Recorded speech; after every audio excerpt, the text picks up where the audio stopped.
ध्यानपूर्वक आप सभी लोग मेरी बातों को। ये आज जो आप सबकी क्लास हो रही है, ये क्लास लास्ट है, कल एग्ज़ाम है और जो भी चीज़ें मैं बताऊंगा यहाँ पे इम्पोर्टेंट ही बताऊंगा। इम्पोर्टेंट पीडीएफ ही ओपन कर रखा है मैंने। तो एक प्रश्न आता है, मानव विकास रिपोर्ट के अंतर्गत कुछ मुद्दों के नाम आते हैं। कभी कभी पूछता है कि कब ये मुद्दा आया था, उसके संबंध में हमसे एग्ज़ाम में जो है पूछ लेता है ना। तो उन्हीं मुद्दों पर हम लोग थोड़ा सा बात करेंगे और ध्यान से समझिएगा। ये आया था 1990 से लेकर 2006 तक के मानव विकास रिपोर्ट की एक सूची, और उन्हीं मुद्दों पर बात हुआ था। वो बनाई गई थी 1990 से लेकर 2006 तक के।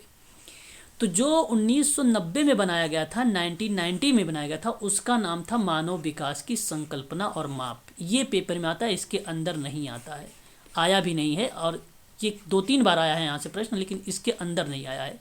1990 में क्या था, मानव विकास के कॉन्सेप्ट, सबसे पहला ही कॉन्सेप्ट था और माप था। ये पहला मुद्दा था, ठीक है। उसके बाद अगर हम बात करें तो 1991 में जो आया वो था, 1991 में मानव विकास के लिए वित्त था और व्यवस्था करने के बारे में बात की गई थी, ठीक है। मानव विकास के लिए वित्त और व्यवस्था करने की बात हुई थी। फिर आता है मानव विकास का भूमंडलीय आयाम, ये 1992 का था, 1992 का था, ठीक है। फिर उसके बाद बात करते हैं व्यक्तियों की भागीदारी। व्यक्तियों की भागीदारी जो था वो 1993 था, 1993 का था। व्यक्तियों की पार्टिसिपेटरी, या आप ये कह लीजिए भागीदारी, ठीक है, ये 1993 का था। अगर आप नोट कर रहे हैं तो बहुत अच्छी बात है, क्योंकि ये आप लोगों से हो सकता है कि भाई पेपर में दिख जाए, है कि नहीं। आगे बात करते हैं। 1994 में मानव सुरक्षा के नए आयाम की बात हुई थी 1994 में, ठीक है। ये भी आप लोगों के लिए इम्पोर्टेंट है। बात करते हैं 1995 वाला भी, ये पेपर में आ भी चुका है, ये इम्पोर्टेंट है। 1995 वाला पेपर में आया है। लिंग एवं मानव विकास जो है, इस रिपोर्ट में लिंग की वजह से आई असमानताओं को दूर करने की कोशिश की गई थी। ये आपका पेपर में पूछा भी गया है। ये 1995 में आया था। उसके बाद आर्थिक वृद्धि और मानव विकास 1996 की ये बात थी इस रिपोर्ट में। 1997 में निर्धनता दूर करने के लिए मानव विकास पर बात की गई थी, ठीक है। मैं केवल पॉइंट बता रहा हूँ, बस सारा चीज़ पढ़ा रखा है पहले से भी, पीडीएफ वगैरह आपको दे रखा है पहले से भी, ठीक है, ध्यान रखेंगे।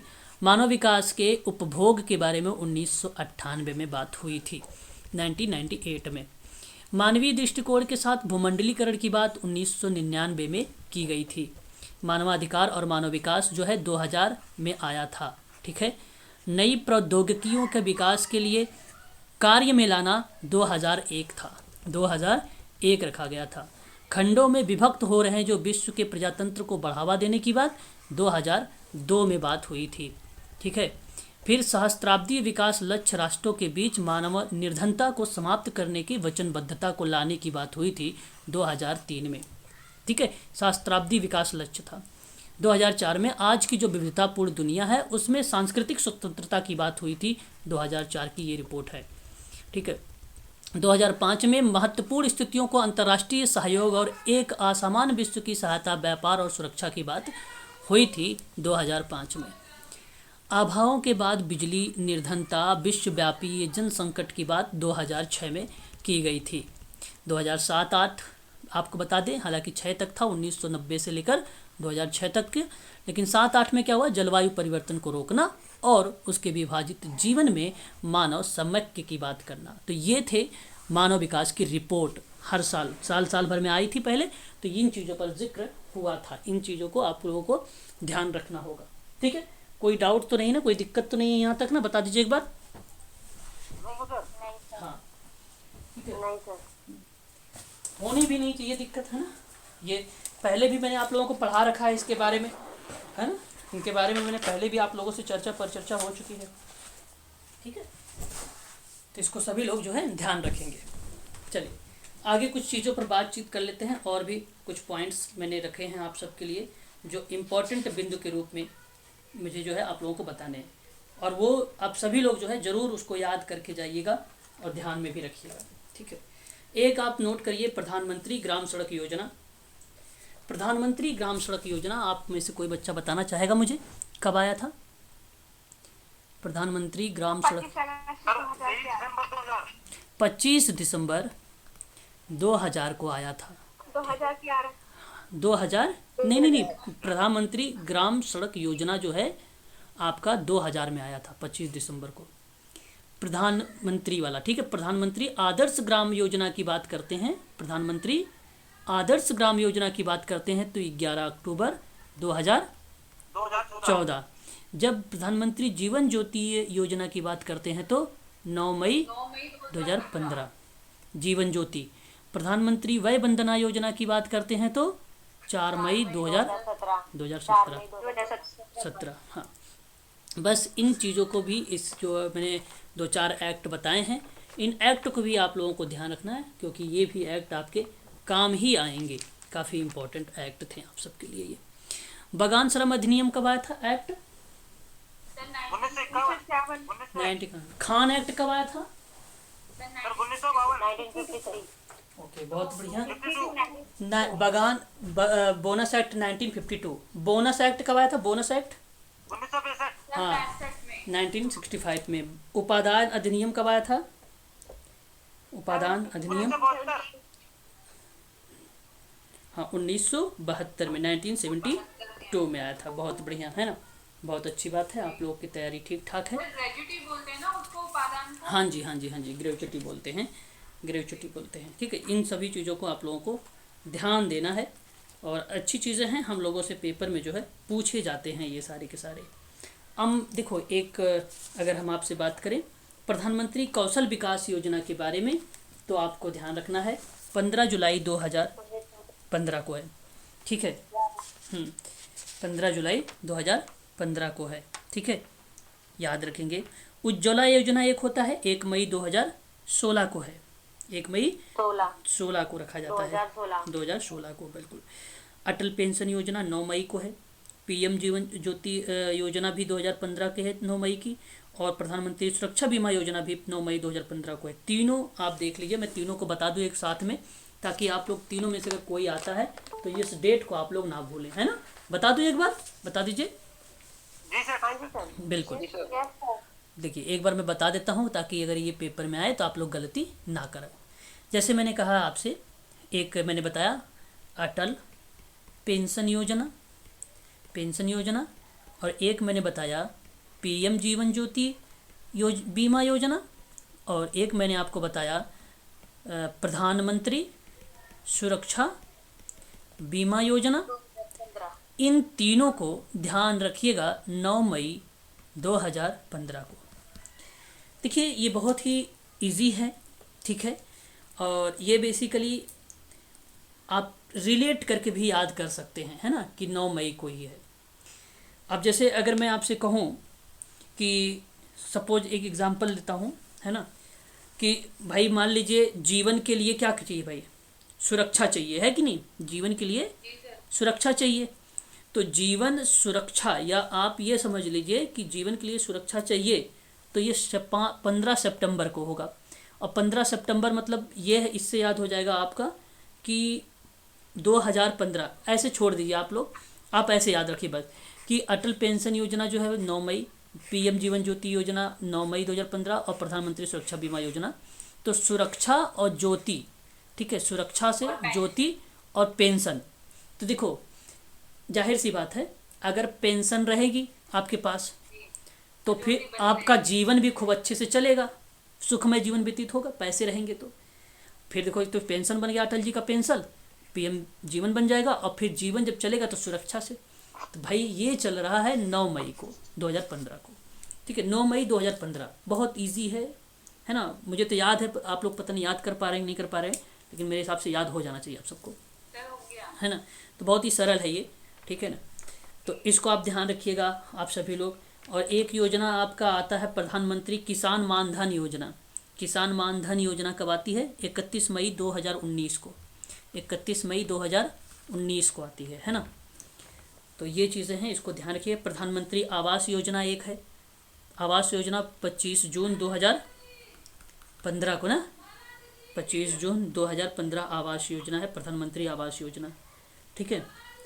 अब नमामि गंगे वगैरह बता ही चुका हूँ, 10 मई 2014 को शुरुआत हुआ था, है ना, ये सब पहले की है बात, ठीक है, ध्यान रखेंगे आप लोग, इम्पोर्टेंट है।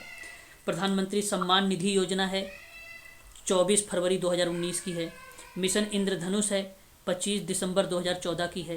प्रधानमंत्री जनधन योजना है, 28 अगस्त 2014 को। आयुष्मान भारत योजना है, 23 सितंबर 2018 को, है ना। 2018। हाँ, बेटी बचाओ बेटी पढ़ाओ 22 जनवरी 2015 को है। ये बात तो आपको अच्छे से पता होगा, ये तो भूलोगे ही नहीं आप लोग, है ना। तो याद रखने वाली चीज़ें हैं ये योजनाएं, ठीक है। बस इतनी चीज़ें आप लोगों को ध्यान रखना है ना। चलिए अब बात करते हैं किशोर न्याय अधिनियम के अंतर्गत 2021 में कुछ संशोधन थे, मुद्दे हुए थे, उनको थोड़ा सा ध्यान में रख लीजिए, हो सकता है प्रश्न आ जाए आप लोगों से, है ना।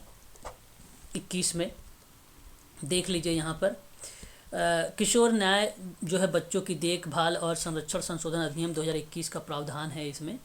तो एक गैर संज्ञेय अपराध है, एक गोद लेना या एडॉप्शन की बात किया गया है, ध्यान से सुन लीजिएगा। बच्चों के खिलाफ अपराध जो किशोर न्याय अधिनियम 2015 है उसी के अध्याय से बच्चों के खिलाफ अन्य अपराध में वर्णित है जिस अपराध के लिए 3 से 7 साल की जेल की सजा की बात की गई है वो रखा गया है गैर संज्ञेय होगा, ठीक है। तो ये बात आप ध्यान रखिए, 2021 में एक बात ये हुई थी गैर संज्ञेय अपराध को लेकर, ठीक है।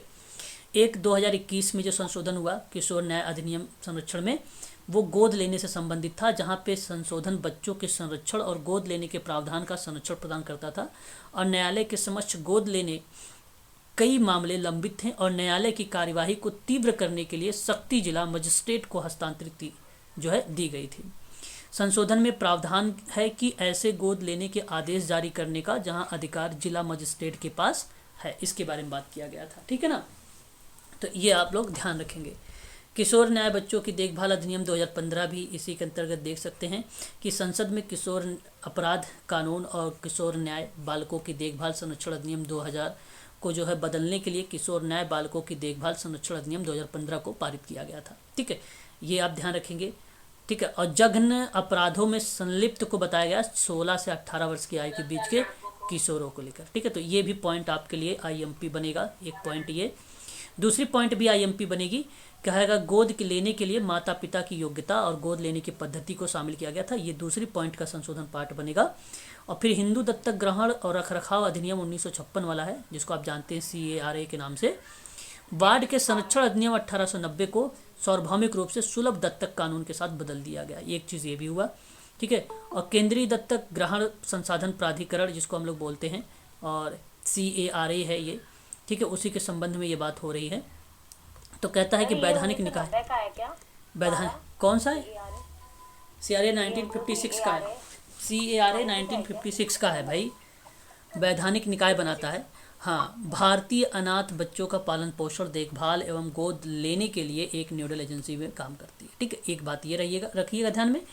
दूसरी पॉइंट आ गया यहाँ पे CCI चाइल्ड केयर इंस्टीट्यूट जिसको हम लोग बोलते हैं, ठीक है, ये भी बात हुई है इसी अधिनियम में, 2021 की बात मैं कर रहा हूँ सारे के सारे, ठीक है। इसमें चाहे वे राज्य सरकार और स्वैच्छिक गैर सरकारी संगठन द्वारा संचालित हो, अधिनियम के लागू होने की तारीख जो है 6 महीने के भीतर अधिनियम के तहत अनिवार्य रूप से पंजीकृत होनी चाहिए। एक किशोर न्याय संशोधन अधिनियम 2021 में बताया गया चुनौतियों को लेकर ध्यान में, देखो चुनौतियां भी पेपर में आ सकती हैं। तो संशोधन में चुनौती थी किशोर न्याय अधिनियम की धारा 86 में से एक, जिसके अनुसार कहा गया कि विशेष कानून के तहत अपराधों को 3 से 7 साल के बीच की जो सजा बताई गई है वो गैर संज्ञेय के रूप में पुनर्वर्गीकृत किया गया है, जो ऊपर अभी आपने देखा था, ठीक है। सबसे पहले गैर संज्ञेय इसको इंग्लिश में क्या मतलब ऐसे बोलेंगे पर्टिकुलर, गैर संज्ञेय अपराध है ये, गैर संज्ञेय, गंभीर, हाँ आप सीरियस, हाँ सीरियस क्राइम आप कह लीजिए उसको, है ना, गंभीर, ठीक है।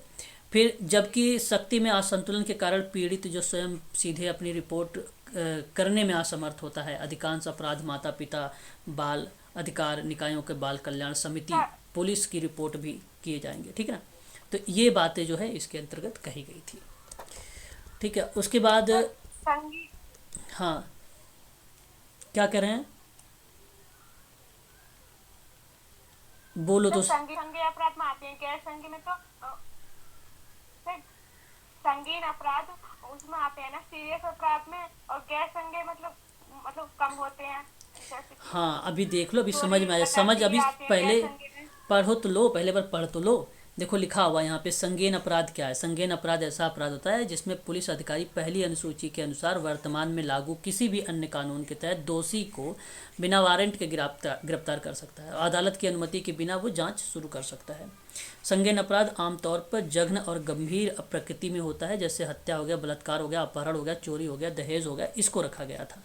एफआईआर केवल संगीन अपराधों के मामलों में दर्ज की जाती है इस वाले में। ठीक है। जब गैर संगीन अपराध की बात करता है तो यहाँ पे बताया कि भारतीय दंड संहिता की पहली अनुसूची के तहत अनुसूची अपराध होता है जो प्रकृति में जमानती होता है। गैर संगीन अपराध के मामले में पुलिस आरोपी को बिना वारंट के गिरफ्तार नहीं कर सकता है और साथ ही जांच भी शुरू नहीं कर सकती है। मजिस्ट्रेट के पास एक आपराधिक शिकायत दर्ज की जाती है जो संबंधित पुलिस स्टेशन को जांच शुरू करने का आदेश देता है। ठीक है। जालसाजी, धोखाधड़ी, मानहानि, सार्वजनिक उपद्रव आदि अपराध गैर संगीन अपराध की श्रेणी में रखा जाता है। ठीक है ना, अब क्लियर हो गया। यहाँ पे अंतर था ये, ठीक है ना। हाँ, तो ये अंतर था। यहाँ पे आप थोड़ा सा ध्यान ये रखिएगा एनसीआरबी के बारे में कि राष्ट्रीय अपराध रिकॉर्ड ब्यूरो है ये 2017 में इस अपराधों के दर्ज करने की शुरुआत के बाद से 2019 तथा 2019 तक इसमें 700% से अधिक वृद्धि हुई थी। ये भी आपके फैक्ट के रूप में ऐसे लिखा हुआ मिल सकता है, इसलिए आप थोड़ा सा एनसीआरबी के बारे में ध्यान रखेंगे। ठीक है। फिर एनसीआरबी ने वर्ष 2017 में भारत भर में सीसीआई चाइल्ड केयर इंस्टीट्यूट प्रभारी द्वारा किए गए अपराधों के 278 मामले दर्ज किए गए, जिसमें से 328 बाल पीड़ित थे शामिल किए गए थे। ठीक है। अब ये इतने डेटा वगैरह नहीं पूछे जाते हैं, डेटा वगैरह नहीं पूछे जाते हैं। ठीक है। तो ये 2021 के संबंध में कुछ बातें थी, और भी इसके संबंध में है, ऐसी बात नहीं है। तो जैसे कि यहाँ पे आप देख सकते हैं ये 2015 का ही है, संशोधन के लिए आवश्यकताएं हैं। तो और भी यहाँ पे आप पढ़ लीजिएगा, मैं अभी भेज दूंगा आपको, है ना। गंभीर अपराध वगैरह के देखिए यहाँ पर मेंशन किया गया है। ठीक है। अपील है, अधिकृत है, फिर बाल न्याय है। ठीक है। ये आप देख लीजिएगा। 16 से 18 आयु वर्ष का प्रावधान है ना। ज़्यादा हमें नहीं भी पढ़ना चाहिए इस समय। ठीक है। इसलिए मैं आपसे कह रहा हूँ क्योंकि आप बोर होने लगेंगे। ठीक है ना। 2015 में अगर हम बात करें, नियम जारी किए गए थे। ठीक है। ये आप देख सकते हैं, मसौदा नियम के तहत जो है किशोर अपराधों के उपयुक्त चिकित्सा सुविधा और कानूनी सहायता प्रदान करने के साथ माता पिता और अभिभावक को सूचित करने की बात कही गई थी। इसमें बोर्ड और बाल अदालत को बच्चों को सर्वोच्च हितों के सिद्धांत का अनुपालन करना चाहिए, साथ ही समाज में उनके पुनर्वास और मुख्यधारा से जोड़ने का उद्देश्य को भी पूरा करना चाहिए। ये भी जिक्र किया गया है। 16-18 कई बार आ चुका है, आप देख रहे हैं। नियम के ऐसे बच्चों को नियमित निगरानी और व्यवस्था करने की बात कही गई है। ठीक है। ये हो गया। और एक ये देख लीजिए आप लोग, भारतीय अधिनियम के संबंध में अगर हम बात करते हैं तो ये डिसेबिलिटी के परिप्रेक्ष्य में कुछ एक्ट बनाए गए हैं। जैसे कि अगर मैं इन एक्टों पर बात करूं तो एक भारतीय लुनासी एक्ट है 1912 का, मानसिक स्वास्थ्य अधिनियम 1987 है। अभी आपको बता दूं इसी को अब 2017 के नाम से आता है। ठीक है। भारतीय पुनर्वास अधिनियम का जब नाम लिया है तो मैंने 1992 बताया है। पीडब्ल्यूडी 1995 बताया, 7 टाइप की डिसेबिलिटी बताया है। नेशनल ट्रस्ट जो है आपका 1999 का है, ये डिसेबिलिटी वाला फील्ड है। नेशनल ट्रस्ट एक और होता है जो रजिस्टर्ड करता है 1882 वाला। ठीक है, ट्रस्टी है वो। सर वो और जो इसके अंदर वो फाइनेंस करते थे वो कौन सी एजेंसी के अंदर आता था, वो एक क्वेश्चन आया था ना नेशनल ट्रस्ट जो होता है, ठीक है, वो रजिस्टर्ड करता है एनजीओ वगैरह को। ये नेशनल ट्रस्ट जो है डिसेबिलिटी के फील्ड में काम करता है। वो 4 डिसेबिलिटी है। हाँ, autism, cerebral palsy, mental retardation और मल्टीपल डिसेबिलिटी पे बात होती है। ठीक है। आरपीडब्ल्यूडी जो है 2016 का है। ठीक है। संवैधानिक प्रयास देख लीजिए। विधवाओं और आत्महत्या एवं सती प्रथा को अवैध घोषित करने का जो बंगाल सती अधिनियम था वो 1829 का था, ये भी आपको ध्यान रखना है। हिंदू विधवा पुनर्विवाह आप देख रहे हैं 1829 और 1856 का संशोधन। भारतीय तलाक 1869 आपका आ जाता है। विशेष विवाह अधिनियम 1872 आता है। विवाहित महिलाओं का संपत्ति का अधिनियम 1874 आता है। सहमति ये नहीं आएगा, पेपर में छोड़ दीजिए। सहमति का उम्र भी नहीं आएगा। भारतीय उत्तराधिकार अधिनियम भी नहीं आएगा। ठीक है। और बाल विवाह निरोध अधिनियम 1929 आ सकता है। हिंदू स्त्रियों की संपत्ति अधिकार अधिनियम 1937 है, ये भी पेपर में आपसे नहीं मिलेगा। ठीक है। श्रमिकों के लेकर बात की गई थी कुछ अधिनियम को लेकर, जैसे मजदूरी संदाय अधिनियम है 1936 है, न्यूनतम मजदूरी अधिनियम है 1948 है, औद्योगिक रोजगार अधिनियम जो आता है अस्थाई वाला लेवल पर हम बात करते हैं तो 1946 का आता है, ये पेपर में आया हुआ है कई बार। और उसके बाद आता है अंतर्राष्ट्रीय प्रवासी श्रमिक अधिनियम 1979, भवन नहीं आएगा, अन्य निर्माण श्रमिक अधिनियम के संबंध में 1996 का है लेकिन पेपर में इंपॉर्टेंट नहीं है। कारखाना अधिनियम है 1948 का, औद्योगिक विवाद अधिनियम है 1947 का, बहुत इंपॉर्टेंट है ये शब्द याद रखेंगे। श्रमिक संघ अधिनियम 1926 का है, अंतर्राष्ट्रीय श्रम संघ जो है 1919 का, जिसको ILO का नाम आप लोग देते हैं, ठीक है ना। अभिसमयन कन्वेंशन है, ऐसे सम्मेलन को कहते हैं जिसमें किसी के समान उद्देश्यों को लेकर बात हो रही होती है, उसको बोलते हैं। भारत में अंतर्राष्ट्रीय श्रम संघ है, कुछ अंतर्राष्ट्रीय श्रम संघ है। बलात् श्रम अभिसमयन है जो 1930 का है, पेपर में नहीं आता है। बलात् श्रम उन्मूलन का अभिसमयन भी नहीं पेपर में आता है। समान पारिश्रमिक अभिसमयन आता है पेपर में 1951 का है, 1951 का। एक भेदभाव रोजगार व्यवसाय अभिसमयन है जो भी 1951 का है, ठीक है ना। न्यूनतम आयु कन्वेंशन 1973 का है। बाल श्रम का निकटतम रूप से उन्मूलन कन्वेंशन की बात करें तो ये इंपॉर्टेंट है। उन्मूलन कन्वेंशन को लेकर बालक पर बात हो रही है 1999 वाला, ये ध्यान रखेंगे, ठीक है। ऑल इंडिया जुवेनाइल कमेटी आई थी वो 1957 में आई थी, ध्यान रखेंगे 1957 में। भारतीय न्याय अधिनियम 1986 है, 2000 संशोधन हुआ। 16 से 18 वर्ष के जो लड़के हैं बताया गया है इनके बारे में। 16 वर्ष की आयु के लड़का और 18 वर्ष की आयु की लड़की अपराध करने पर बाल अपराधी की श्रेणी में रखे जाएंगे, ये बात कही गई है, इसको थोड़ा सा ध्यान में रखेंगे आप लोग।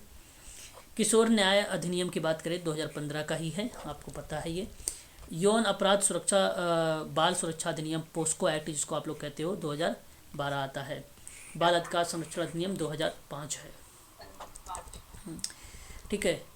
अनैतिक व्यापार निवारण अधिनियम जो है 1986 है। अपराधी परिवीक्षा अधिनियम जो है 1948 है। भिक्षावृत्ति निवारण अधिनियम पश्चिम बंगाल में 1943, मुंबई में 1959, पंजाब और हरियाणा में आपका 1971, मध्य प्रदेश में 1961, बिहार में 1951, बिहार में। सर ये जो अनैतिक व्यापार है ये वाला अधिनियम आपने 1956 बताया था, तो ये 1986 का इसका संशोधन है?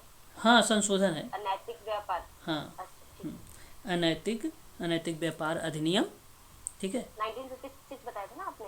हाँ तो ये संशोधन क्या आपने अभी क्या लिखा है आपने 1956 लिखा है, क्या लिखा है तभी ऊपर वाली स्लाइड में 86 संशोधन। हाँ यहाँ 86 ये संशोधन है, ये संशोधन है, अच्छा ठीक है ये संशोधन सर है। ये पूछा भी जाता है ये वाला। हाँ ये संशोधन है 86 का, ठीक है ना। बाकी 56 तो अनैतिक व्यापार निवारण अधिनियम वहीं से आया है पहले से। आपने नाम तो सुना ही होगा, स्वापक औषधि एवं मन प्रभावी पदार्थ वाला एक्ट, बहुत इंपॉर्टेंट है, ये पेपर में आया हुआ है। कारागार अधिनियम 1 जुलाई 1994 है, ये भी आप ध्यान रखिएगा। बच्चों के विकास के लिए देखिए केंद्रीय अधिनियम 1960 है। अनैतिक व्यापार अधिनियम ये इम्पोर्टेंट है आपके लिए। किशोर न्याय अधिनियम भी इम्पोर्टेंट है आपके लिए। विशेष विवाह भी इम्पोर्टेंट है आपके लिए। हिंदू विवाह 1955 भी इम्पोर्टेंट है आपके लिए, ये स्लाइड इम्पोर्टेंट है, ठीक है। राष्ट्रीय बाल नीति 1974 की है, आप जानते हैं। पोषक अभियान की बात करें तो 8 मार्च 2018 को राजस्थान में। एकीकृत बाल सुरक्षा अधिनियम 2009 और 2010, ठीक है। केंद्रीय मंत्रिमंडल की समिति ने राष्ट्रीय बाल नीति 2012 आ जाएगा और 18 अप्रैल 2013 को ये स्वीकार कर लिया गया था राष्ट्रीय बाल नीति को केंद्रीय मंत्रिमंडल की समिति से। ये अधिनियम है, मैंने पढ़ा रखा है आप लोगों के इन अधिनियमों के बारे में कई बार, एक बार देख लीजिएगा, बार बार क्या बोलूँ एक ही बात। भारत में बाल अधिनियम की बात करें तो ये देख सकते हैं 1929, मजदूरी 1948, 1952 खान संशोधन 1983, 52 वाला ज़्यादा पूछा जाता है, 1983 वाला नहीं पूछा जाता है, ये आप पूछेगा ही नहीं। बाल श्रम एक्ट वैसे पूछ लेता तब भी लगा दीजिएगा 1986, ठीक है। और ये तो आपको मालूम है कि 20 नवंबर को मनाया जाता है अंतर्राष्ट्रीय बाल दिवस, है ना, ये तो पता है आप लोगों को। कन्वेंशन यहाँ पे देख सकते हैं ये वाला UNCRC, आप लोगों से पूछा भी गया है पेपर में कई बार कि CRC का पूरा नाम बताइए, तो convention on the right of the child होता है, ठीक है। हाँ तो ये 20 नवंबर 1989 को इसकी स्थापना हुई थी, ठीक है ना, ये बात ध्यान रखेंगे। उसके बाद कन्या भ्रूण हत्या निवारण अधिनियम है, इसको छोड़िए। अच्छा आगे CRA के बारे में तो आपको पता है, CRA की स्थापना आप देख सकते हैं 1990 वाली, जो बाल कल्याण के तहत की गई थी, जो सामाजिक न्याय अधिकारिता मंत्रालय ने 1993 में अंतर्देश दत्तक ग्रहण के संबंध में बच्चों को सहयोग और संरक्षण पर हेग कन्वेंशन के बनाए रखने की जिम्मेदारी की बात किया है, CARA की बात। ठीक है, ये यहाँ पर आपको मिल जाएगा CRA। ठीक है, बाल विवाह प्रतिषेध अधिनियम 1929 में पारित हुआ था, नया संशोधन 2006 का है। और आपदा के संबंध में कल मैंने आपको बताया था ये बातें ना, बार बार क्या इस पे बाड़ी इंडिया क्वेक बाड़ी सागर बाड़ी ऐप के बारे में भी कल चर्चा हुई थी। दिवस पर भी बात हो चुकी है हम लोगों से, है ना। और किताबें वगैरह हैं यहाँ पे, आप देख लीजिएगा। ये मैंने बताया है 1948 में social work group principle and practice वाली। ठीक है, मैस्लो का ये है, ये सब बता रखा है आप लोगों को, सब चीज़ पता है। सर ये बुक वाली PDF सेंड करना सर एक बार। ये वाली ठीक है, ऑटो रैंक वाली सेंड करता हूँ सर, फ्राइड है ये। ठीक है, ऑटो रैंक से जितना भी बता रहा सारा भेज देना सर अब तो। अच्छा, आज हाँ, अभी आप सारा डाल देता हूँ ग्रुप में, टेंशन ना लें। ये देख लीजिए, आपका कम्युनिटी ऑर्गेनाइजेशन 1955 है, द यूनिवर्सिटी करके एक 1976 की है, दावे ये भी नहीं आएगा, ये भी नहीं, ये इंपॉर्टेंट है थोड़ा सा, इसको आप ध्यान रखिए, कम्युनिटी ऑर्गेनाइजेशन वाली। ठीक है, और उसके बाद देखिए, है ना, ये देखिए बहुत इंपॉर्टेंट स्लाइड है, इसको ध्यान रखिएगा, है ना। दिशा निर्देशन मूल्यांकन निर्णय लेना। ठीक है, बेल्स का है, टकमैन का है, कैलिन का है, ट्रेकर का है ना। ये मैंने आपको कई बार बताया है, बहुत बार इसको बोल चुका हूँ कि बहुत इंपॉर्टेंट है, इसको ध्यान दे के जाइएगा सभी लोग। ठीक है ना, ये स्टेप है PhD का एक करके, आपको रिसर्च में आता है जो। ठीक है, problem, hypothesis, design, collection, analysis, generalization, report, इन दोनों के बीच में एक साहित्य लिटरेचर ऑफ रिव्यू आता है, और ऊपर क्या एक आता है, सूत्रीकरण आता है। ठीक है ना, ये भी आप थोड़ा सा ध्यान रखेंगे। मापन है स्टीवंस का, ये आप देख रहे हैं यहाँ पे 4 स्तर आते हैं, एक नामित स्तर आता है, एक क्रमित आता है, एक अंतरित होता है, एक अनुपातित होता है ना, ये भी इम्पोर्टेंट है। गुटमैन आ जाता है 20वीं शताब्दी में स्केल लेकर। ठीक है, ये आपको मिल जाएगा गुटमैन का। बोगार्ट सामाजिक दूरी की बात करते हैं। ठीक है, 1925 में सबसे पहले आया, फिर 56 में, 64 और 2005 में, ये आप देख सकते हैं। सबसे पहले 1925 में, 1925। ठीक है, थर्स्टन है 1928 में आता है। ठीक है, और 1928-29। ठीक है, ओसवुड की बात करते हैं, सिमेटिक डिफरेंशियल की बात करते हैं, ओसगुड जो है SD की बात करते हैं, 1916 में, रेटिंग पैमाना है ये। ठीक है, ठीक है, T टेस्ट आता है आपका लिगोसेट 1908 में, F टेस्ट आता है रोनाल्ड 1920 में, Z टेस्ट आता है जो 1915 में पेश किया गया, 1921 में NPC पर इसको प्रयोग में लाया गया, NPC नॉल प्रोबेबिलिटी कर्व पर इसको यूज़ किया गया। प्रसरण अनुपात परीक्षण जो है विधि के बारे में प्रोफेसर रोनाल्डो और साइडे कार्क द्वारा जो है दिया गया, और यही F टेस्ट भी इसी में अपनी भूमिका निभाता है ना। तो ये भी आप ध्यान रखेंगे। काई स्क्वायर सबसे पहले 1863 में प्रोफेसर आबे ने दिया था, प्रोफेसर हेलमेट ने 1875 में, 1900 में आपका कार्ल पियर्सन का नाम आता। पेपर में सबसे ज़्यादा ये पूछा जाता है 1900 वाला काई परीक्षण। ठीक है, काई परीक्षण, ये थोड़ा सा जड परीक्षण टी परीक्षण के बारे में थोड़ा सा अंतर दिया गया है, इसको आप थोड़ा सा ध्यान में देखे रहिएगा। ठीक है, ये छात्र पर होता है टी परीक्षण वाला। ठीक है, सामान्य वितरण जो होता है जड परीक्षण पर होता है, ये बड़ा होता है। ठीक है, इसको ध्यान रखेंगे आप सभी लोग। उसके बाद बात करते हैं, एक फार्मूला है, इसको ध्यान रखिएगा, बहुलक बराबर जो होता है 3 माध्यिका माइनस 2 मीन होता है। ये बहुत इंपॉर्टेंट है आप लोगों के लिए, हो सकता है पेपर में दिख जाए आपको। ठीक है, ये तो क्वेश्चंस आ गए। सामुदायिक प्रारूप के बारे में मैंने बताया है आप लोगों के, ये रॉथमैन लिखा हुआ है। रॉथमैन का स्थानीय सामाजिक नियोजन है, सामाजिक क्रिया है। रॉस का सामान्य विशिष्ट प्रक्रिया, सिद्दीकी प्रतिवेश, विकास परिवर्तन, संगठनात्मक परिवर्तन आप करते हो, या संरचनात्मक परिवर्तन भी बोल सकते हो। ये एजेंसियां हैं कुछ, NIEPVD की स्थापना 1979 में हुआ था, देहरादून में है ना। अलियावर जंग वाला इंस्टीट्यूट है जो मुंबई में है, 1983 का है। फिर NIEPID वाला जो है आपका दिव्यांगता वाला जो पर्सन विथ इंटेलेक्चुअल डिसेबिलिटी की बात करता है, सिकंदराबाद में 1984 में। सबसे पुराना यही है, नहीं सबसे पुराना ये नहीं है, सबसे पुराना ये वाला है, देहरादून वाला, देहरादून वाला। NILD की बात करते हैं तो ये 1978 का है। ठीक है, और फिर उसके बाद अगर हम पंडित दीनदयाल वाला की बात करते हैं तो 3 मई 1975 का आ जाता है। ठीक है, कटक की बात करते हैं अगर हम तो स्वामी विवेकानंद वाला, ठीक है, 1975 आ जाता है। फिर उसके बाद आप देखिए मल्टीपल डिसेबिलिटी वाले, चेन्नई, मल्टीपल कहाँ पर है, चेन्नई में 2005 में। ठीक है ना, ये ध्यान रखिए। नई दिल्ली में देखिए आप सांकेतिक भाषा की बात हुआ ठीक है ना। तो एक ये सीहोर मध्य प्रदेश में, एक है राष्ट्रीय मानसिक स्वास्थ्य पुनर्वास वाला, ठीक है, सीहोर में है। अखिल भारतीय महिला सम्मेलन 1927 में हुआ था, ठीक है, ये बात ध्यान रखिएगा। भारतीय बाल कल्याण परिषद का वो 1992 में आया था, ठीक है, ये यहाँ पे मिल जाएगा आपको। SOS के बारे में मैंने पहले भी बता रखा आप लोगों को, है ना, क्या है। स्वैच्छिक संस्थान जो है 1970, आप याद रखिएगा, स्वैच्छिक स्वास्थ्य संघ का, ठीक है। बस ये आप ध्यान रखिएगा, थोड़ा इंपॉर्टेंट चीज़ें थे। स्वामीनाथन अनुसंधान ये प्रतिष्ठान है जो 1988 का है।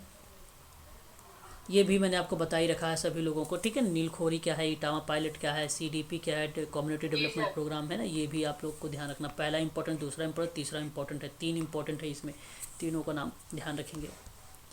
पंचायती राज वाला भी इंपॉर्टेंट है 1957 का, ये भी इंपॉर्टेंट है, हाँ, ठीक है, ये आप ध्यान रखिएगा। अभी मैं इसकी PDF आप लोगों को भेज दूँगा ताकि आप लोग देख लो जाते जाते इस चीज़ को, ठीक है। ये देखो इंपॉर्टेंट है आप लोगों के लिए, ठीक, जवाहरलाल नेहरू वाला 2005 वाला। फिर एक देखो स्वर्ण जयंती रोजगार वाला इंपॉर्टेंट है, ये आपके लिए इंपॉर्टेंट रहेगा, ठीक है, इसको ध्यान रख लीजिएगा आप लोग, ठीक है। उसके बाद इटावा, ये तो पायलट प्रोजेक्ट है। इंटीग्रेटेड रूरल डेवलपमेंट प्रोग्राम आप देख रहे हैं 1978, ये भी इम्पोर्टेंट है आपके लिए, ठीक है। तो ये हो गया आपका खत्म, ठीक है, आधे घंटे में ये भी हो गया फिनिश। चलो कुछ प्रश्न करते हैं, थोड़ा सा रेस्ट कर लो। रेस्ट क्या, थोड़ा सी बात कर लो, बताएं क्या चीज़ें। गर्भ में है तो गर्भ में अगर बच्चा है तो हम एक स्टार नुमा बना देते हैं, कुछ इस तरीके से बना देते हैं, जैसे ऐसे से ऐसे बना देते हैं। ये इससे ये लगता है कि बच्चा जो है गर्भ में है, इसको इस तरीके से हम बनाते हैं, ठीक है ना। और अगर मृतक की बात होती है कि कोई आदमी था वो एक्सपायर कर गया है, तो हम अंदर उसको इस तरीके से क्रॉस मार देते हैं। महिला है तो इस तरीके से अंदर का क्रॉस मार देते हैं, ठीक है ना, ये ध्यान रखेंगे आप लोग। हाँ, लेस्बियन है तो आप ऐसे बना सकते हैं ट्रायंगल करके, ठीक है। ये पेपर में आता ही नहीं, वैसे पहले आता था, अब नहीं आता है ना। हाँ, ठीक है, यही पूछना चाह रहे थे कि और कुछ पूछना चाह रहे थे इसमें, बताओ। नहीं, बस मेन जैसे मान लो ऐसे पता चल गया मेल फीमेल का, जैसे आपने जो बताया। सर सारे सिद्धांत सर एक बार बोल दीजिए ना सर। सारे सिद्धांत, अरे सर जी कितना सिद्धांत बुलवाओगे, एक दो सिद्धांत कहते हैं आप तो चलो मैं बोल भी देता, केशवर ग्रुप प्रोटीन सिद्धांत तो इतने हैं कि क्या करूं। हाँ? नहीं, सही बात है भाई, सिद्धांत तो बहुत सारे हैं ना, ये बात अच्छी, मतलब सही बात है, ये तो सिद्धांत तो बहुत सारे हैं, कैसे। हाँ, ये है कि case work, group work, community work कहोगे बता देंगे, और भी जो सिद्धांत 2-4 नाम लोगे तो उसे भी बता देंगे। उसमें भी 8 है, 10 है, 1-2 दे हो कोई तब तो ठीक हो, है ना। चलो अगर मान लो एक विद्वान अगर 5 दे दे, 2 दे दे, चलता है। सिद्धांत भी देने वाले को देखो कितने सिद्धांत देते हैं, 8 दे देते हैं, 10 दे देते हैं, है ना, 28 दे देते हैं, ये भी देखो शाबाश, 28 सिद्धांत दे देते हैं, 13 सिद्धांत, 18 सिद्धांत कम्युनिटी वर्क में आ जाता है ना। कोई बात नहीं, लेकिन सिद्धांत मेन जो है सबसे ज़्यादा इम्पोर्टेंट वही है। जैसे आपका इम्पोर्टेंट है क्या नाम है, गोपनीयता का सिद्धांत, व्यक्तिकरण का सिद्धांत, स्वीकृति का सिद्धांत, आत्मनिर्णय का सिद्धांत, ये इम्पोर्टेंट है आप सबके लिए। प्रकटन का सिद्धांत, है ना। और सिद्धांत तो ऐसे बहुत होते हैं, केशवर ग्रुप और कमेटी, लेकिन आपके दिमाग वहाँ पे क्लिक कर जाएगा कि कौन सा सिद्धांत लगाऊं, कौन सा सिद्धांत ना लगाऊं। आप इजीली आइडेंटिफाई कर लेंगे, मुझे बोलने से कोई फायदा नहीं है, इजीली आइडेंटिफाई करें। इतना इजी क्वेश्चन बन के आएगा वो सिद्धांत वाला, अगर आएगा भी तो, है ना। रिसर्च में जो प्रिंसिपल है, किसमें, रिसर्च प्रिंसिपल, हाँ, रिसर्च के प्रिंसिपल, वो पार्ट एक आया है। मैंने सोशल वर्क में रिसर्च का प्रिंसिपल नहीं पूछा जाएगा, है ना। सोशल वर्क में रिसर्च और प्रिंसिपल्स आपसे नहीं पूछे जाएंगे, है ना। सोशल वर्क में रिसर्च का प्रिंसिपल्स कोई भूमिका ही नहीं होती उसमें। बेसिकली रिसर्च का पेपर जो सोशल वर्क उठा के देख लो ना, कितना टफ पेपर आया, टफ थोड़ी पेपर आता है रिसर्च का सोशल वर्क में। ये फर्स्ट पेपर में आता भाई, मैं ये बात कहूँगा। प्रिंसिपल्स अगर जो आते हैं उसके, हाँ, प्रिंसिपल उसमें आता है, ठीक है। तो ये मैं इसमें कहूँगा, इसमें नहीं आता है। आप कहो कि इसमें आए, रिसर्च में तो नहीं, रिसर्च में नहीं आता है।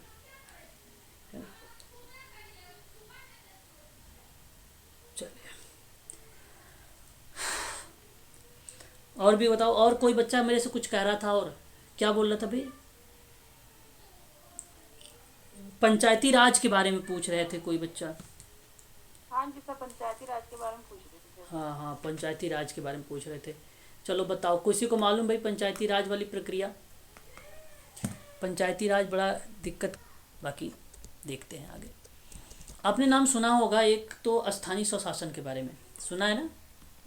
जी सर, लॉर्ड रिपन ने start हाँ, किया। स्थानीय स्वशासन के बारे में जब हम बात करते हैं तो भारत में पंचायती राज का शुभ आरंभ हुआ। और जब ये पंचायती राज का जब शुभ आरंभ हुआ तो वह डेट थी 2 अक्टूबर 1959 का। तो भारत के तत्कालीन प्रधानमंत्री थे पंडित जवाहरलाल नेहरू। इन्हीं के द्वारा राजस्थान के नागौर जिले से इसको शुरू किया गया। तो उसके बाद कई कमेटियां आई, जैसे बलवंत राय मेहता आई, त्रिस्तरीय आधार पे थी। बलवंत राय मेहता कितने स्तर पे थी? बलवंत राय मेहता का त्रिस्तरीय थी। त्रिस्तरीय। और ये बलवंत राय मेहता 1957 में आए। 3 स्तर तो आपको पता है, ग्राम पंचायत, पंचायत समिति, जिला पंचायत, ये बात हुई। अब इसी में एक संवैधानिक दर्जा की बात हुई। संवैधानिक दर्जा जब बात हुई तो 24 अप्रैल को 1993 में 73वां संविधान संशोधन अधिनियम आता है। शायद आप एक दिन यही बात मेरे से कह रहे थे राकेश जी, एक प्रश्न में आया था। तो 24 अप्रैल 1993 को संविधान में 73वां संविधान संशोधन हुआ। और फिर 1992 के माध्यम से पंचायती राज, ध्यान से सुनिएगा, ये पंचायती राज प्रश्न पूछा था इसलिए पंचायती राज वहाँ पे आया था। पंचायती राज संस्थानों को संवैधानिक दर्जा मिला। तो प्रश्न तो आपके सामने बताइए, मैंने संविधान के अंतर्गत 73वां संविधान संशोधन अधिनियम की बात नहीं किया है जो 24 अप्रैल 1993 की बात हुई। मैंने बात किया 1992 के माध्यम से पंचायती राज संस्थानों का संवैधानिक दर्जा। तो आपका जवाब वो 1992 वाला ही सही था। आयोग ने प्रश्न सही बनाया था, गलत नहीं था वो। और ये बेसिकली ग्रामीण क्षेत्र की बात करें तो ग्रामीण क्षेत्र में 3 स्तर होते हैं, ग्राम पंचायत, पंचायत समिति और जिला परिषद। और नगर क्षेत्र में नगर निगम, नगर पालिका, नगर पंचायत होता है। ये बात आपको तो पता ही है, ठीक है। इसी के अंतर्गत हम अगर बात करें तो और भी कुछ चीज़ें हैं, जैसे फैक्ट के रूप में स्थानीय स्वशासन के जनक किसे कहा जाता है? तो लॉर्ड रिपन को कहा जाता है। ग्राम पंचायत स्थानीय स्वशासन की सूची का विषय है। किस सूची का विषय है? तो राज्य सूची का विषय है। कौन सी सूची का विषय है? राज्य सूची का विषय है ग्राम पंचायत स्थानीय। और अगर पूछेगा कि एक अशोक मेहता समिति का संबंध आता है, अशोक मेहता समिति का जो संबंध है वो 1977 है। और उसका संबंध जो है पंचायती, कुछ कह रहे हैं क्या आप? नहीं सर, पंचायती राज व्यवस्था का है, पंचायती राज व्यवस्था का है। ये बात ध्यान रखिएगा। भारत में सबसे पहले पंचायती राज व्यवस्था सर्वप्रथम कहाँ लागू हुई थी? नागौर में, याद रखेंगे। हाँ, नागौर राजस्थान में, ठीक है। इसमें ध्यान रखेंगे आप लोग। फिर उसके बाद अगर हम बात करें तो लॉर्ड रिपन ने 1882 में लॉर्ड रिपन ने क्या किया? 1882 में, ध्यान से सुन लीजिएगा, इसने जो है स्थानीय स्वशासन का मैग्ना कार्टा प्रस्तुत किया था। Magna carta. तो रिपन को भारत में स्थानीय स्वशासन का पिता कहा जाता है। और स्थानीय स्वशासन में अगर हम बात करें आप लोगों से तो अनुसूचित जाति और जनजाति, जो जाति और अनुसूचित जनजाति जो है, ठीक है ना, इसका ध्यान रखेंगे। उनकी संख्या के अनुपात का आरक्षण का प्रावधान है। साथ ही अनुसूचित जाति और जनजाति महिलाओं का 1/3 स्थान है। 1/3 स्थान आरक्षण है। ये ध्यान रखिएगा, ये पेपर में हमसे पूछ लेता है आरक्षण के बारे में। सर जी सर, आप तो सही आंसर बता रहे हैं सर। डी ही ऑप्शन है सर इसका। क्या है? डी ही ऑप्शन है सर, आप सही आंसर देखो, वो बता रहे मैंने वो ट्रिक मैंने लगाया है, मैंने ट्रिक लगाया है वो, है ना। वो मैं नहीं कहूँगा कि ट्रिक सही है उसका, है ना। सर सही है, आयोग ने यही माना है सर। अरे भाई, प्रश्न तो मुझे फैक्ट नहीं मिल पा रहा, और ये फैक्ट किसी के पास भी नहीं होगा, मुझे जहाँ तक उम्मीद है किसी भी पास नहीं होगा ये फैक्ट, क्योंकि इसने सवाल ही कुछ अजीब तरीके से दे रखा है ना। महाराष्ट्र गुजरात एक जब आए थे 1996 में आए थे, ये बात सत्य है, 1996 में, ठीक है। और ये तो फैक्ट मिलेगा आपको, कहो तो मैं भेज दूंगा इसका, ठीक है। 96 ये में तो 3 और 4 लास्ट में रखा हुआ है सर, सीक्वेंस में है ऑप्शन। चलो अच्छा, ठीक है, कोई बात नहीं, मान लो उसी को, डी को मान लो, ठीक है, कोई दिक्कत नहीं है। बस आप जो है मैं कहूँगा इसका फैक्ट कहीं पर साक्ष्य नहीं मिला है, ठीक है। अगर मिलता है तो मैं आप लोगों को शेयर कर दूंगा आज रात में, एक बार मैं और ट्राई करता हूँ, ठीक है, इसके बारे में। तो ये था आप लोगों के सामने। फिर मानवाधिकार आयोग के बारे में थोड़ा सा जान लो, मुझे लगता है ये भी इम्पोर्टेंट है, हर बार पूछा ही जाता है। तो मानवाधिकार आयोग के बारे में थोड़ा सा मैं बता देता हूँ।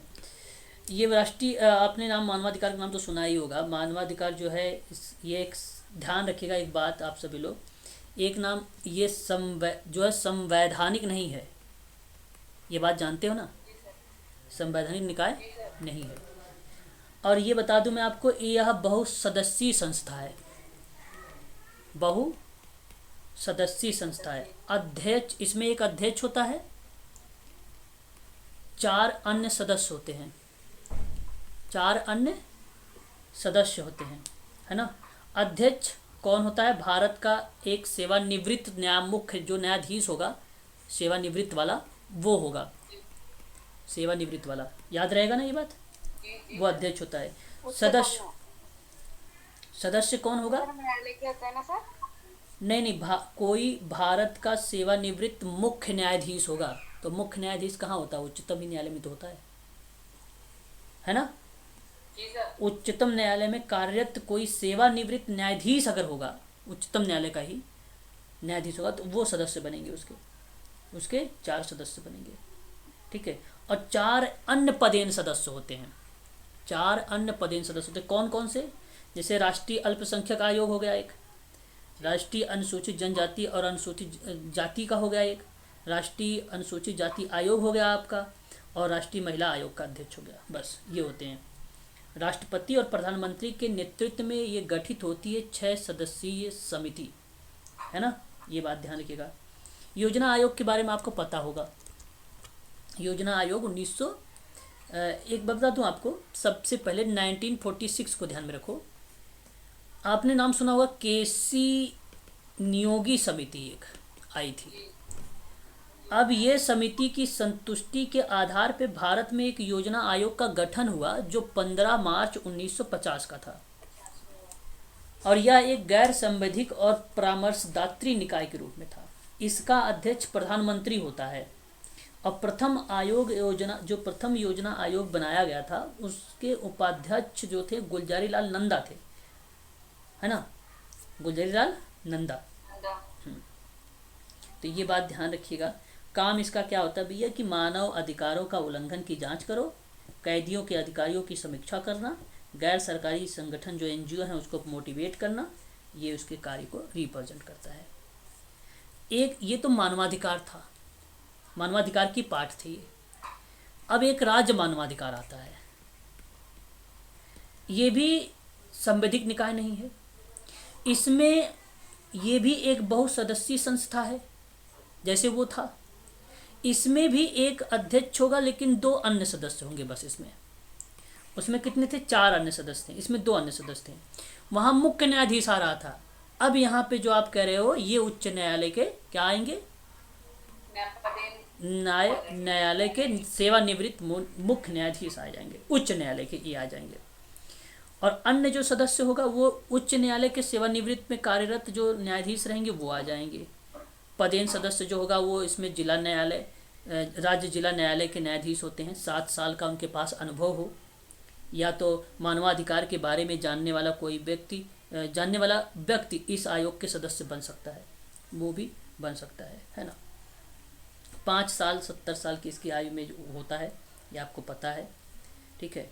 और अध्यक्ष यहाँ पे जो होता है राज्य वाले में, अध्यक्ष और सदस्य को राष्ट्रपति, ठीक है, देखिए ना कि राज्यपाल, राष्ट्रपति की बात मैं कर रहा हूँ, उसी तरह से हटाया जाता है जिस तरह से राष्ट्रीय मानवाधिकार आयोग के अध्यक्ष और सदस्यों को हटाया जाता है। प्रक्रिया वही संचालित यहाँ पे होगी। पता चले आप मानवाधिकार वाले में तो राष्ट्रपति और प्रधानमंत्री की भूमिका बन रही थी, तो कहीं पता चले कि या राष्ट्रपति उच्चतम न्यायालय की जांच के बाद क्या करेगा, अध्यक्ष और किसी भी सदस्य को दुराचरण या अक्षमता के कारण पद से हटा सकता है। यही प्रक्रिया ठीक राज्य मानवाधिकार आयोग में भी लागू होगी, ये बात ध्यान रखेंगे आप लोग, ठीक है ना। एक नाम आता है केंद्रीय, आवाज जा रही है? एक होता है केंद्रीय, एक होता है केंद्रीय सूचना आयोग, 2005 वर्ष में केंद्र सरकार द्वारा बनाई गई थी। और ये भी संवैधानिक निकाय नहीं है, संवैधानिक निकाय नहीं है। ठीक है, यहाँ क्या होता है कि मुख्य सूचना आयुक्त और अन्य सदस्यों की नियुक्ति प्रधानमंत्री की अध्यक्षता में गठित समिति के आदेश पर राष्ट्रपति के द्वारा 5 साल या 65 वर्ष की आयु तक कर सकता है। आयोग में सदस्यों की जो संख्या होगी वो अधिकतम 11 हो सकती है। अधिकतम संख्या कितनी हो सकती है? 11 हो सकती है। ठीक है, ये आपको ध्यान रखना है। इसमें अगर हम बात करें काम क्या है, अधिकारियों की नियुक्ति ना होने पर सूचना प्रस्तुत करना, सूचना अपर्याप्त, गलत या भ्रामक हो उसके बारे में जांच करना। आयोग अपना वार्षिक प्रतिवेदन केंद्र सरकार को प्रस्तुत करता है, ये बात ध्यान रखिएगा, केंद्रीय सूचना आयोग। और इसी तरह एक राज्य है, राज्य सूचना आयोग है। ये भी 2005 वर्ष में सभी राज्यों में शासकीय राजपत्र की अधिसूचना के माध्यम से राज्य सूचना आयोग की स्थापना की गई थी, इसमें राज्य वाले में। ठीक है, तो ये आप ध्यान रखिएगा आप सभी लोग। ठीक है ना। आपने एक नाम सुना होगा केंद्रीय ब्यूरो के सेंट्रल ब्यूरो ऑफ इन्वेस्टिगेशन, जिसको कहते हैं केंद्रीय अन्वेषण ब्यूरो। इसकी स्थापना कब हुई थी? नाम सुना है? सीबीआई। ओके, स्थापना इसकी अप्रैल 1963 में हुई थी, है ना। और ये स्थापना की अनुशंसा भ्रष्टाचार की रोकथाम के लिए गठित किया गया था एक संथानम आयोग। पेपर में देखा होगा आप लोगों ने ये प्रश्न, संथानम आयोग, जो 1962 और 64 की थी। तमिलनाडु का था ना शायद? हाँ जी, तमिलनाडु के। तो यह केंद्र सरकार की एक मुख्य अनुसंधान एजेंसी है, यह कोई वैधानिक संस्था नहीं है। इसकी शक्ति दिल्ली विशेष पुलिस जो अधिष्ठान अधिनियम है 1946 का, उसके माध्यम से प्राप्त है। तो सीबीआई की स्थापना गृह मंत्रालय के अंतर्गत की गई थी, लेकिन अब यह कार्मिक मंत्रालय के अंतर्गत कार्य कर रही है। ठीक है ना, ये बात आप ध्यान रखिएगा। सर्वप्रथम लोकायुक्त कार्यालय की स्थापना कहाँ हुई थी? सर्वप्रथम लोकायुक्त कार्यालय की स्थापना कहाँ पर हुई थी? महाराष्ट्र। नहीं, महाराष्ट्र में 1971 में। 1971 में। सर लोकायुक्त कार्यालय मतलब क्या रहेगा ये? लोकायुक्त कार्यालय एक संबंधित एक विधान है। बनाने वाला जो पहला राज्य था वो उड़ीसा था। उड़ीसा? हाँ, उड़ीसा था। लोकायुक्त कार्यालय बनाने वाला महाराष्ट्र में हुआ था ना जी। लोकायुक्त क्या चीज? सर ये लोकायुक्त कार्यालय उड़ीसा में आप बोल रहे हो या महाराष्ट्र में? नहीं, महाराष्ट्र में तो ये इसकी स्थापना की गई। उसकी विधान को बनाने वाला पहला राज्य उड़ीसा था। ये जो है ना, भ्रष्टाचार विरोधी संस्थाओं में अगर जैसे राज्य में कहीं भ्रष्टाचार हो रहा है, कुछ हो रहा है, तो उसके बारे में ये पूरा कंसीडर काम करता है। शिकायत है राजस्थान में बात करें, लोकायुक्त की शिकायत कैसे कहाँ पर की जाएगी, है ना। मतलब कोई भी व्यक्ति जो स्वयं में लोक सेवक ना हो, है ना, कोई भी व्यक्ति, लोकायुक्त है ना, लोकायुक्त उसको बोलते हैं। ठीक है, ये आपको ध्यान रखना है। ठीक है, बस ये चीज़ें ध्यान रखिएगा आप सभी लोग। एक सेंट्रल विजिलेंस कमीशन है, सेंट्रल विजिलेंस कमीशन है, उसकी स्थापना 1964 में हुआ था। एक नाम आप सुन लीजिएगा यहीं पे, बहुत इंपॉर्टेंट नाम है, हो सकता है दिख जाए, NCDRC। राष्ट्रीय उपभोक्ता विवाद निवारण आयोग। ठीक है, ये 1984 बना ना सर? ये अगर हम इसकी बात करें तो इसका मुख्यालय जो है नई दिल्ली में है। ठीक है, राष्ट्रीय उपभोक्ता विवाद निवारण आयोग का जो कार्यालय है वो कहाँ पर है? नई दिल्ली सर? नई दिल्ली में है। ठीक है, इसकी स्थापना 19 88 में की गई थी, 88, 1988। ठीक है, एक तो सर 84 में आया था ना सर, 84 में नहीं, 86 में सर। ये एक था ना। हाँ सर 86, 86 कहाँ कह रहा हूँ मैं, 1988 कह रहा हूँ। है सर, आए 88 आप 86 कह रहे हाँ, हो तो ना? वही तो मैं कह रहा हूँ ये 88। आयोग आया मैडम बना, आयोग आयोग आयोग वो हाँ। 86 में एक आया। अच्छा, एक्ट कह रहे हो, एक्ट में अधिनियम, राष्ट्रीय उपभोक्ता निवारण अधिनियम। ओके, अच्छा एक और बात कर लेते हैं, राजभाषा वगैरह के बारे में तो पता ही है, 8वीं अनुसूची में है ना, ये ध्यान रखिएगा आप लोग। अगर हम बात करें, NDPC अगर हम बात करें एक बार, क्या NDPC है सर वो। एनडीपीसी क्या है? एनडीपीसी तो स्वापक वाला है, स्वापक औषधि वाला। वो है। सर वो अनुच्छेद में है उसमें। एक है 21वां संविधान संशोधन हुआ 1967 में, तो सिंधी भाषा को जोड़ा गया, सिंधी भाषा को।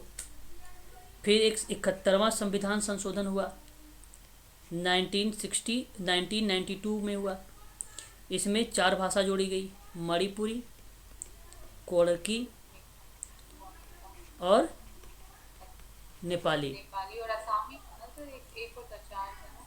3 भाषा जोड़ी गई थी ना इसमें। 92वां संविधान संशोधन हुआ 2004 में, इसमें 4 भाषा थी, मैथिली, संथाली, डोगरी, बोडो, ये 4 भाषाएं थी। मूल रूप से जो भाषाएं थी वो 8 थी पहले ना, सॉरी, संविधान 8वीं सूची में 14 भाषाएं थी, परंतु बाद में जब संशोधन किया गया तो 8 और भाषाएं इसमें जोड़ दी गई थी, हाँ, और ऐड हो गई थी। ठीक है, ये बात आप लोग ध्यान रखिएगा। भाषा के संबंध में आप सबसे हो सकता है पूछ ले, है ना, बाकी देखते हैं वही पूछता है कि नहीं पूछता है, उसके ऊपर डिपेंड है ना सारी चीज़ें। कल आप लोग जाइएगा, पेपर अच्छे से दे के आइएगा, ठीक है ना। बस करिए, अब आज के लिए क्या करोगे बताओ, है ना। जी सर बहुत हो गया सर। सर खुद से भी कर लेते हैं ना, कुछ कुछ इम्पोर्टेंट रहेगा रिवाइज कर लेंगे। हाँ, कुछ कुछ अपने से भी कर लो। डीपीएसपी में अगर हम बात करेंगे कितने से लेकर 36 से लेकर 51 तक के जो आर्टिकल्स हैं उसको बताए गए हैं, और ये आपका आयरलैंड के संविधान से समझो उधार लिया गया है ना, उनसे लिया गया, आयरलैंड से लिया गया है, ये बात तो आपको पता होना चाहिए, है ना। और इसी के अंतर्गत अगर हम बात करें तो आर्टिकल में आपसे केवल 38 अगर पूछेगा आर्टिकल, तो इसके अंतर्गत मैं बेसिकली 3 क्लासिफिकेशन बताया हूँ, समाजवादी, गांधीवादी, उदार बौद्धिक सिद्धांत। ये 3 सिद्धांतों पर आधारित है, ठीक है। अनुच्छेद अनुच्छेद जो है सामाजिक, आर्थिक, राजनीतिक न्याय से है 38 वाला। सभी नागरिकों के लिए आजीविका के पर्याप्त साधन में 39 का आर्टिकल आता है आपका, 39 आता है आपका, ठीक है। 39 का ए है आपके लिए इम्पोर्टेंट है, ये इम्पोर्टेंट हो सकता है, पेपर में आता है। गरीबों को जो है समान न्याय और मुक्ति कानूनी की सहायता की बात करता है, 39A गरीबों को समान न्याय और मुक्ति कानून, ठीक है। 40 तो आपको मालूम ही होगा, ग्राम पंचायत का गठन होगा। 45 भी आपके लिए इम्पोर्टेंट है, 45 को भी ध्यान में रखेंगे एक, ठीक है ना। 45 आर्टिकल भी इम्पोर्टेंट है आपके लिए, ठीक है। 44 भी इम्पोर्टेंट है, जो पूरे देश में सभी नागरिकों के समान नागरिक संहिता की बात करता है ना, ठीक है, इसकी बात तो करता है। 46 में SC/ST वाले में है ना इनके 46 जो आर्टिकल, ओके, 46 जो आर्टिकल्स है, अनुसूचित जाति, अनुसूचित जनजाति के समाज में जो कमजोर वर्ग के शैक्षिक और आर्थिक हित होता है उनको बढ़ावा देने की बात करता है, सामाजिक अन्याय और शोषण से बचाने की बात करता है 46 वाला, है ना। हाँ, तो ये ध्यान रखेंगे आप लोग, ठीक है। सर 45 में क्या रहेगा? 45 अभी भाई 45 नहीं पता आपको? शिक्षा, शिक्षा, निःशुल्क शिक्षा। भाई क्या कर रहे हो, ये तो गलत हो जाएगा फिर काम। 45, 21, 51 का ये सब नहीं पता, ये तो बड़ा वो बहुत गलत बात है भाई, ये तो होना चाहिए याद आपको। बाकी इसके अंदर आप चलते, चलो मैं मान भी लेता हूँ थोड़ा बहुत, लेकिन ये तो मैं कई बार आप लोगों से चर्चा किया हूँ, बहुत इंपॉर्टेंट पॉइंट है ये, है ना, डीपीएसपी के प्रकारों के अंतर्गत रखे गए हैं, बहुत इसको ध्यान हाँ रखिएगा। जी हाँ, सर, हाँ जी। डीपीएसपी को संविधान की नवीन विशेषता के रूप में किसने वर्णित किया है? तो डॉक्टर भीमराव अंबेडकर ने वर्णित किया है। ठीक है, याद रखेंगे इसे भी। ठीक है सर। ठीक है, हाँ ठीक है। चलिए आज के लिए बस इतना ही रखिए। आप सभी लोग आराम से जाइए। अब थोड़ा सा जो डाउट वगैरह होगा आप मुझे कमेंट कर दीजिएगा ग्रुप में। बाकी किताब वगैरह लेकर बैठिएगा। नोट्स वगैरह मैंने बहुत दिए हैं, बहुत पीडीएफ हैं, उसका भी थोड़ा सा आप लोग आज सहारा ले लीजिए। ठीक है ना? सर ये आज के नोट आज के नोट से मिल जाएंगे सर? हाँ, ये अभी मैं भेजता हूँ ग्रुप में। ये जो अभी है ये कहाँ सब भेज करोगे रहा हूँ। राकेश जी इतने सारे नोट्स का? अरे चलो मैं भेज देता हूँ, कोई बात नहीं। अब